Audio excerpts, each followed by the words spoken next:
Se a humanidade é tão falha, sabe, e a natureza humana é tão fundamentalmente corrupta quanto os livros de história e aquelas manchetes trágicas de todos os dias nos mostram, hum, como é possível explicar o surgimento de sinfonias brilhantes, de curas médicas maravilhosas e de sociedades, tipo, incrivelmente organizadas? Olá, e que as bênçãos divinas acompanhem o dia de cada pessoa que nos escuta hoje. Amém. É uma contradição e tanto, né? Pois é, sabe, essa contradição entre a maldade visível e a bondade extraordinária que a gente vê no mundo chega a dar um nó na nossa cabeça, certo? Vamos desvendar isso. Esse aparente paradoxo estabelece a base do nosso mergulho profundo de hoje, que é uma exploração minuciosa do livro Teologia Sistemática, escrito pelo autor Louis Berhoff. Ah, sem dúvida. E olha, é uma obra monumental.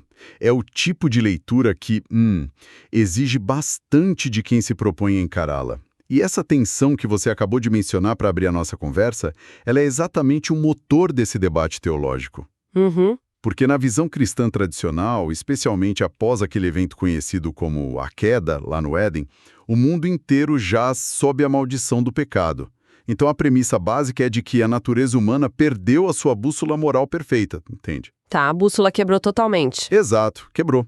E o problema central que o Berkhoff tenta resolver aí não é explicar por que o mal existe. Isso a teologia já tem bem mapeado. O foco dele é o oposto, tipo, como explicamos essa vida relativamente funcional, pacífica e bela que ainda existe ao nosso redor? Faz todo sentido focar nessa pergunta, porque se a terra deveria produzir apenas espinhos e abrolhos, como diz o texto bíblico, como é que pessoas que não têm absolutamente nenhum interesse em religião, Ou em Cristo, né? sim, nenhum interesse em Cristo ou em qualquer tipo de espiritualidade, conseguem produzir uma arte belíssima, como cientistas brilhantes, que muitas vezes são ateus declarados, descobrem curas para doenças complexas e demonstram virtudes morais admiráveis no dia a dia, tipo pessoas que adotam crianças órfãs ou fundam hospitais. Nossa, e essa é a pergunta de $1 milhão. A resposta da teologia reformada, que é a tradição calvinista a qual Berkhoff pertence, para esse mistério reside um conceito incrivelmente elaborado chamado graça comum. Graça comum. Tá. Isso. O nosso objetivo ao analisar essas fontes hoje é entender as origens dessa ideia, descobrir como ela difere daquela famosa graça salvadora e observar como ela afeta diretamente a mecânica da sociedade humana. A gente está falando de como a opinião pública, o medo da vergonha e até o sistema de leis do nosso país operam sobre essa ótica. Olha, vamos começar colocando os pingos nos is, então, porque a palavra graça no vocabulário comum que a gente usa geralmente está muito colada na ideia de salvação divina, né? De ir pro céu, de perdão de pecados. É a primeira coisa que vem à mente. Só que o texto do Berkhoff é muito categórico ao criar uma divisão radical aqui. A graça comum, por definição, não salva absolutamente ninguém. Ninguém mesmo. E para que essa ideia fique bem clara para quem está escutando, a gente precisa colocar a graça comum lado a lado com a chamada graça especial, que é a graça salvadora. As distinções que o autor traça são fundamentais, sabe? Como ele separa as duas? Então, a graça especial, lá na teologia calvinista, tem um poder transformador e recreador na essência do indivíduo. Ela atua removendo a culpa moral e a penalidade eterna do pecado. Ela muda o coração humano de dentro para fora, sabe? Alterando as afeições mais profundas da pessoa. E é considerada irresistível. Entendi. O destino final dessa graça aí é sempre a salvação.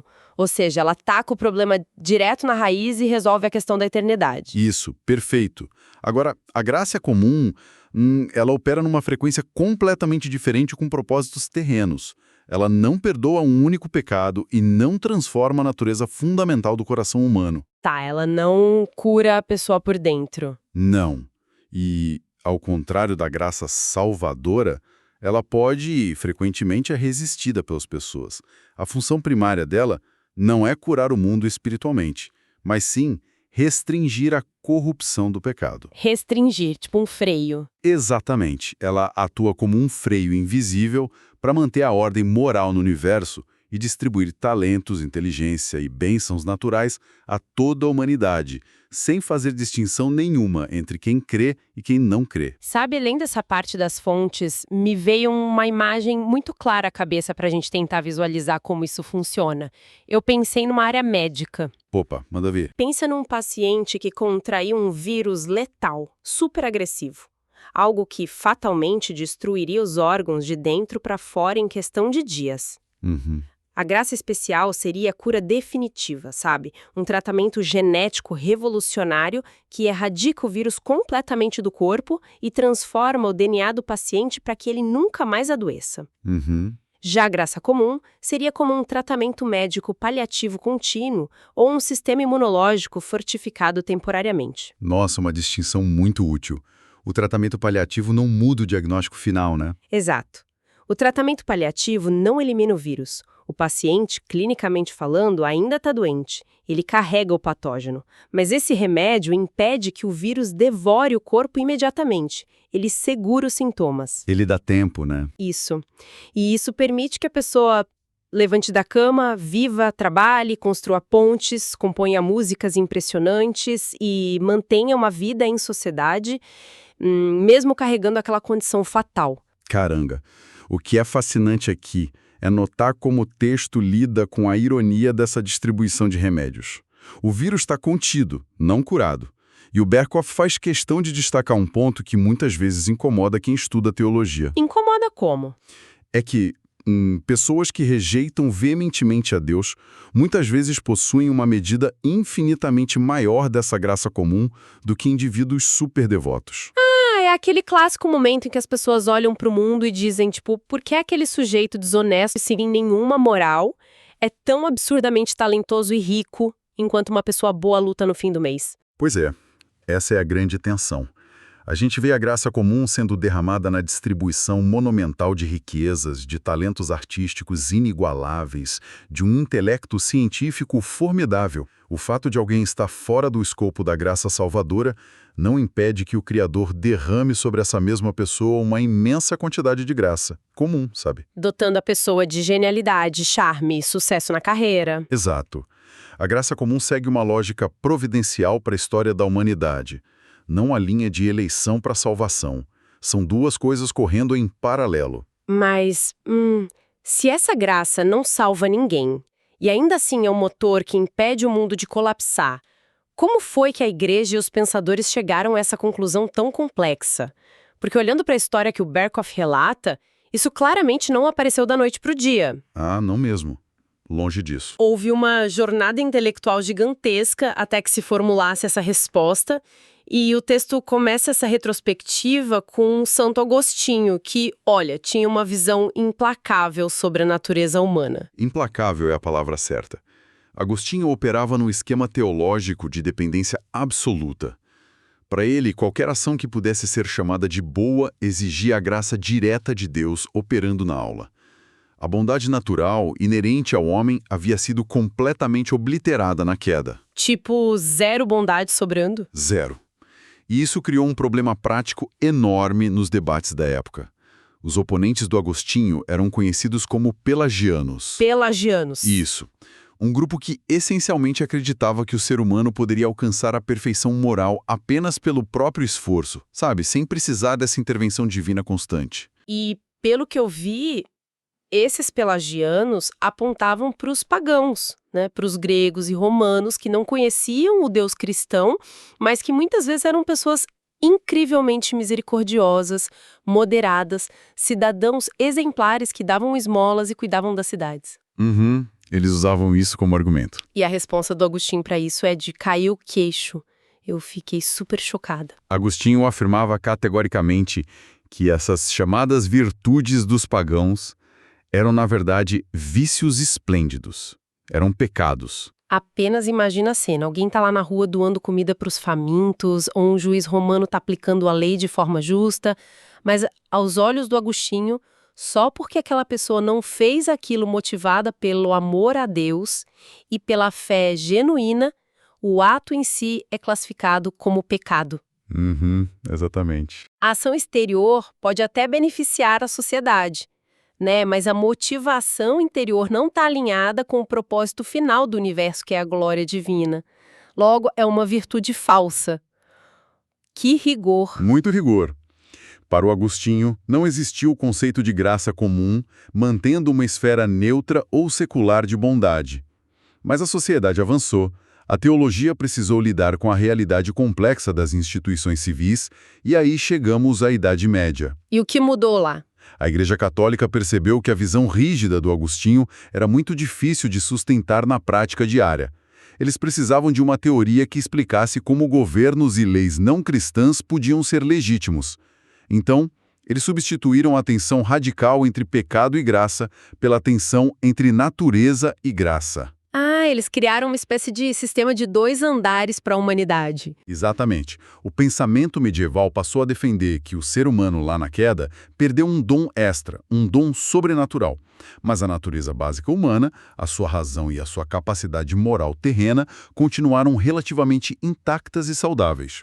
O que resolveu o problema prático maravilhosamente bem, né? Porque permitiria justificar que qualquer ser humano, usando apenas a força de vontade e o esforço natural, alcançasse virtudes morais elevadas, como a coragem, a humildade civil e a temperança. Isso. E as virtudes superiores, chamadas teologais, Fé, esperança e amor profundo a Deus. essas sim precisavam ser infundidas de forma sobrenatural pela graça divina. E a história continua se desenrolando. Aí vem Martinho Lutero, durante a Reforma Protestante, e altera esse modelo criando a teoria das 2 esferas. 2 esferas. Isso. O Lutero dizia que na esfera terrena inferior, que envolve a vida civil, o trabalho, a família, o homem, mesmo decaído, possui livre arbítrio e pode fazer muita coisa excelente e louvável. Mas na esfera espiritual, que é o relacionamento do homem com Deus, ele é cego, surdo e inteiramente incapaz. E aí essa linha do tempo culmina em João Calvino. O que eu acho mais intrigante na contribuição do Calvino, segundo Berkhoff, é que ele parecia estar tentando equilibrar pratos giratórios. Como assim? Por um lado, ele olhava para Agostinho e concordava plenamente. Tipo, sim, o ser humano é totalmente incapaz de produzir qualquer bem espiritual por conta própria. Mas, por outro lado, ele era um homem super culto, que lia Sêneca, que olhava para a jurisprudência romana, para a medicina secular e via brilhantismo. Como ele costurou essas 2 realidades conflitantes sem abrir mão da ideia de corrupção humana total? A genialidade do Calvino foi justamente a formulação de que a incapacidade espiritual total convive com uma intervenção providencial constante. Ele argumentou que a natureza humana está, de fato, completamente corrompida. Se deixada à própria sorte, produziria o caos absoluto. O fim do mundo. É, o fim de tudo. Mas Deus, em sua misericórdia pela criação, não permite que essa semente de maldade floresça por completo. Deus atua ativamente para refrear o poder destrutivo do pecado e reprimir a perversidade da natureza humana antes que ela se manifeste em toda a sua força. Mesmo sem curar o coração daquelas pessoas, entende? Nossa, é o tratamento paliativo entrando em ação na história. Exato. E o Berkhoff menciona que foram os teólogos holandeses posteriores, como o Abraham Kuyper e o Herman Bavinck, que pegaram essa semente plantada pelo Calvino e construíram um sistema teológico super robusto, que mapeia cada área da sociedade humana. Mas saindo um pouco do campo das ideias puras e da história, como tudo isso se traduz no funcionamento prático do mundo? Na vida real, você diz. Isso. Porque se essa graça comum está operando agora mesmo, quais são as engrenagens invisíveis que ela usa? Como a gente pode vê-la em ação no nosso dia a dia? O Berkhoff é bastante minucioso ao listar os mecanismos práticos, os meios da graça comum. O primeiro que ele destaca é a luz da revelação de Deus na natureza e na própria consciência humana. A consciência. Ele recorre ao apóstolo Paulo no livro de Romanos, capítulo 2, que descreve grupos de pessoas que nunca tiveram acesso às leis divinas escritas ou a ensinamentos religiosos formais. No entanto, por natureza, elas praticam coisas que estão na lei moral. Como se já viesse de fábrica. Exato. O texto sugere que existe uma norma básica gravada no tecido do coração humano. A consciência, que nos acusa quando fazemos algo errado e nos defende quando agimos corretamente, é o primeiro grande freio interno. Olha, essa é uma forma fascinante de entender a psicologia humana através da teologia. Porque, seja qual for a cultura, existem tabus quase universais contra o assassinato injustificado ou a traição desleal, né? É aquela voz interna que acende um alerta vermelho dizendo que isso não tá certo antes que a gente faça uma besteira. É a graça comum agindo. E segundo essa doutrina, isso não é apenas evolução social, mas uma manutenção ativa feita pelo divino. Agora, e quando o freio interno da consciência falha? Porque ele falha muito, né? Falha o tempo todo. E é aí que entra o segundo instrumento elencado nas fontes, que são os governos humanos. O Estado é visto como um pilar fundamental da graça comum. Baseando-se novamente em Paulo, em Romanos 13, o Berkhoff argumenta que a existência de governos, magistrados e leis civis não é um mero contrato social inventado por conveniência. Ah, não. Não. É visto como uma ordem divinamente orquestrada para conter a desordem e a anarquia. O sistema jurídico, a polícia, as punições estatais, tudo isso atua como uma barreira física e coercitiva para impedir a dissolução da sociedade civil.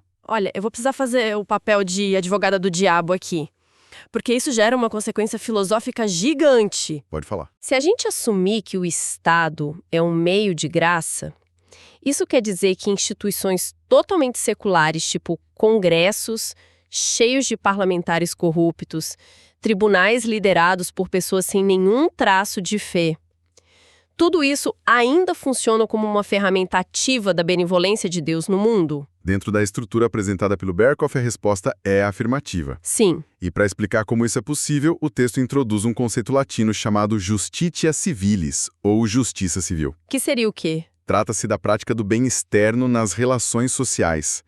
Pense no Estado e na justiça civil como se fossem andaimes ao redor de um edifício em construção. Andaimes? Como assim? Os andaimes não são o edifício em si. Eles não são bonitos, muitas vezes são rústicos, temporários. Uma lei que pune o roubo ou um contrato de negócios bem executado não produzem salvação espiritual, da mesma forma que o andaime não é o objetivo final da obra. Tá, entendi a imagem. Mas a lei civil, mesmo elaborada por legisladores com motivações egoístas, harmoniza-se materialmente com a ordem que Deus deseja para o mundo. O andaime segura a estrutura externa para que a civilização não desabe sobre a própria cabeça. A ordem civil preservada é, em si mesma, uma operação da graça comum. Ah, essa analogia dos andaimes clareia tudo. É uma contenção estrutural, sabe? E, além das leis escritas, o Berkhoff ainda menciona forças sociais mais sutis, tipo a opinião pública. A pressão social, né? Isso. O simples medo da vergonha, do cancelamento social ou de ser mal visto pelos vizinhos inibe uma quantidade incalculável de maldades. As pessoas muitas vezes deixam de cometer crimes não porque amam a bondade, mas porque temem a punição natural que o mundo impõe. A honestidade frequentemente traz benefícios terrenos e lucro nos negócios, o que incentiva uma moralidade básica puramente secular. E os frutos visíveis dessa operação conjunta, tipo consciência, leis, pressão social, eles são profundos. O Berkhoff lista vários resultados práticos da graça comum.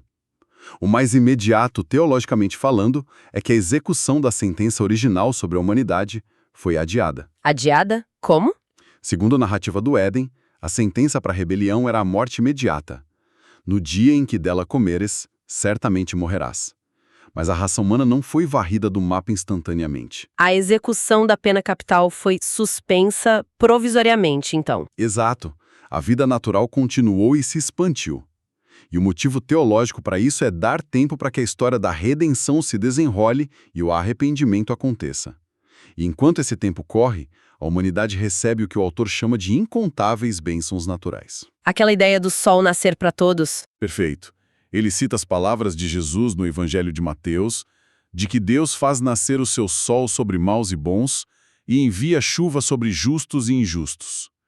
A chuva farta que rega a plantação do homem cruel e o enriquece é a mesmíssima graça comum que faz crescer o trigo do homem pacífico. Sabe, se a gente parar para pensar, é uma visão de mundo onde o divino está pulverizado nas coisas mais mundanas e rotineiras. A chuva, uma invenção tecnológica, um bom acordo comercial. Mas é justamente aqui que precisamos explorar as trincheiras teológicas mais intensas do texto. Vamos lá. Aqui que a coisa fica realmente interessante. Porque se formos olhar com os olhos de quem discorda, essa ideia de que Deus derrama favores, talentos e proteção sobre pessoas que, em última análise, o rejeitam e nunca serão salvas, isso soa quase escandaloso. O livro nos mostra que a graça comum tem críticos ferozes. Quem são eles e o que eles argumentam? O Berghoff reporta essas controvérsias com bastante rigor. A primeira grande oposição vem do campo arminiano. Teólogos arminianos como Pope argumentam que o conceito calvinista de graça comum é logicamente e teologicamente incoerente. Por que incoerente? Para o pensamento arminiano, que é uma corrente teológica que defende fortemente o livre-arbítrio e a ideia de que a graça divina sempre tem o objetivo de levar o homem à salvação, uma graça que não tem a intenção final de salvar é uma contradição de termos. Eles chegam a chamar a formulação calvinista de influência desperdiçada. Olha, faz todo sentido dentro da premissa deles. Porque se um Deus de propósito infinito concede uma graça que ilumina a mente de um cientista ou dá habilidades de liderança a um político, e essa graça não tem a função de capacitá-lo a aceitar a salvação, isso parece um desperdício divino. Para ele, sim. Para o arminiano, toda manifestação de graça tem que ser um convite, um degrau que permita a pessoa crer e ser salva. Se a graça comum serve apenas para mobiliar confortavelmente a vida na Terra, ela perde o título de graça. É um embate profundo sobre a natureza e o propósito de Deus. Os reformados, como Berkhoff, mantêm uma separação estrita. Deus tem propósitos terrenos e propósitos eternos correndo em paralelo. Mas há um segundo grupo, com uma crítica que vem da direção diametralmente oposta. Quem são? Os anabatistas e, lá no século XX, o influente teólogo Karl Barth. Vale lembrar a quem acompanha o nosso estudo de hoje que nosso papel aqui é analisar essas perspectivas historicamente, sem tomar partido nos debates. Com certeza. E a visão anabatista é bem radical, porque eles olham para o mundo natural e não veem nada que deva ser preservado. Os anabatistas foram movimentos que defendiam uma separação extremada entre a igreja e o mundo secular, né? Exatamente. A lógica deles partia do pressuposto de que a ordem vigente da sociedade está tão contaminada, tão enraizada na impureza do pecado, que a ideia de Deus usar governos seculares como ferramentas de graça é simplesmente absurda. Para essa linha de pensamento, Cristo veio para estabelecer uma ordem totalmente nova, sobrenatural e exclusiva. Isso. O indivíduo redimido não deve ter absolutamente nada em comum com a estrutura do mundo decaído. A ideia não é remendar ou frear a destruição do que é velho, mas aniquilar o velho para dar lugar ao novo. Na prática, isso levou muitos anabatistas a recusarem qualquer participação em cargos políticos. E a não irem à guerra e a se recusarem a fazer juramentos nos tribunais civis também, né? Sim, total separação. E o Karl Barth ecoa algo parecido mais tarde, argumentando que aceitar a existência de uma graça natural, que mantém o mundo funcionando de forma independente, poderia diminuir a exclusividade de Cristo e da revelação especial. E essas críticas nos levam direto para o dilema filosófico mais espinhoso que o Berkhoff enfrenta em todo o capítulo. E qual é esse dilema? Qual é a base legal e moral dessa graça comum? Como um Deus, que é descrito como perfeitamente justo e santo, pode olhar para uma humanidade rebelde que já está sob uma sentença cósmica de condenação eterna e ainda assim nutrir uma disposição benevolente e conceder favores diários a ela? Essa é a grande questão que exige uma resposta teológica robusta. E pelo que eu li nas fontes, alguns pensadores sugerem que todos os favores concedidos ao mundo são, de certa forma, efeitos colaterais indiretos da cruz. Efeitos colaterais, sim. Ou seja, os benefícios da obra de Cristo respingam na humanidade como um todo. Para que o palco da história se sustente, Deus determinou salvar um povo através dos séculos, logo a Terra precisa continuar existindo, Sociedades precisam funcionar e o mal precisa ser contido até que esse plano principal seja totalmente consumado. A graça comum é a manutenção do palco onde o teatro da graça salvadora acontece. Bela analogia. Mas olha, isso ajuda a entender a mecânica, claro, mas ainda resta o conflito interno de Deus sentir compaixão por aqueles que, simultaneamente, estão sob a sua ira judicial. A gente tem uma tendência muito forte de simplificar emoções, achando que ou se ama totalmente ou se odeia totalmente. O famoso preto no branco. Só que aí as fontes nos presenteiam com uma das analogias históricas mais precisas para ilustrar esse mistério. A história do general George Washington. Conta pra gente o que aconteceu nesse episódio. Essa ilustração é fantástica e captura o cerne da doutrina perfeitamente. Durante o período turbulento de guerra lá nos Estados Unidos, um traidor foi capturado e levado à presença do general Washington. O traidor. Isso. Como comandante e juiz militar, a postura do Washington em relação ao crime de traição era de total aversão. Ele aplicou a justiça estrita, sem hesitação, e condenou o homem à morte pela rebelião cometida. A sentença estava selada. No entanto, enquanto o homem aguardava na prisão pelo dia de sua execução, o Washington demonstrou uma compaixão temporal impressionante. Ele mandou alimentar o prisioneiro, certo? Mais do que isso, ele ordenou que fossem servidas ao traidor iguarias e excelentes alimentos vindos de sua própria mesa particular. Nossa, da mesa do general. Que cena poderosa. A justiça final não foi revogada em nenhum milímetro, né? A condenação permanecia inflexível e o fim daquele homem estava totalmente determinado. Totalmente. Mas dentro daquele intervalo de tempo, daquela janela de espera, houve benevolência. Houve bondade imerecida sendo servida na forma de comida de qualidade para alguém que traiu o próprio benfeitor. E esse é o espelho perfeito da graça comum. O argumento do Berkhoff é o seguinte: se um líder militar humano, envolto em todas as falhas e limitações terrenas, consegue abrigar dentro de si e equilibrar perfeitamente uma justiça implacável contra a traição e, ao mesmo tempo, ter atos temporais de compaixão e bondade genuína, por que seria inconcebível que um Deus infinito e complexo fizesse o mesmo? É uma ótima provocação. A graça comum são exatamente as iguarias da mesa do rei. O brilho do intelecto, a chuva na lavoura, o avanço da medicina que cura a dor, a arte que eleva o espírito, tudo isso sendo servido à humanidade rebelde durante o tempo presente. Antes que as cortinas da história se fechem e o julgamento final seja executado. É a justiça e a paciência divina caminhando de mãos dadas enquanto os séculos passam.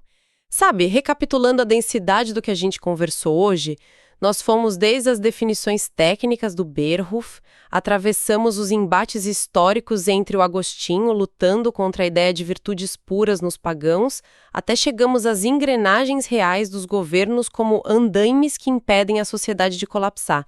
É muita coisa para digerir. É uma lente completamente nova para interpretar a realidade. A partir do momento em que se compreende a premissa da graça comum, a leitura de um jornal ou até a observação de um ato de bondade no trânsito ganha uma dimensão teológica, sabe? O material nos oferece ferramentas analíticas muito profundas. E pensando justamente em como tudo isso altera a nossa percepção da realidade, eu queria lançar uma semente aqui. Um pensamento final provocativo para que cada pessoa que nos acompanhou até aqui possa refletir por conta própria depois. Manda. Se a graça comum atua como esse vasto sistema imunológico invisível que a gente discutiu lá no começo, se é ela a força silenciosa que contém o egoísmo e a maldade, permitindo o florescimento esplêndido da ciência, da diplomacia, do amor familiar e da justiça civil em um mundo fundamentalmente fraturado, o que aconteceria se, em algum momento futuro, essa restrição divina fosse lentamente retirada? Nossa! É uma projeção aterradora sobre a natureza humana sem filtros. Exatamente. Se o freio da consciência fosse solto e os andaimes da civilização deixassem de ser sustentados providencialmente, a civilização humana suportaria o peso esmagador da sua própria natureza se Deus simplesmente dissesse: seja feita a vossa vontade, ou ela desmoronaria instantaneamente, da mesma forma que um corpo entra em falência múltipla quando o sistema imunológico cessa sua batalha contra um vírus invasor. Uma reflexão pesada, mas necessária. Com certeza. Fica aqui o convite para essa reflexão contínua sobre a extrema fragilidade e o milagre invisível que é a ordem que usufruímos todos os dias. E, cumprindo o nosso foco principal de hoje, informo claramente que teremos um novo episódio focado neste mesmo livro, o Teologia Sistemática, para continuarmos desbravando essa teologia tão rica. Que Deus abençoe todos os ouvintes. Que Deus abençoe todos os ouvintes. Até a próxima!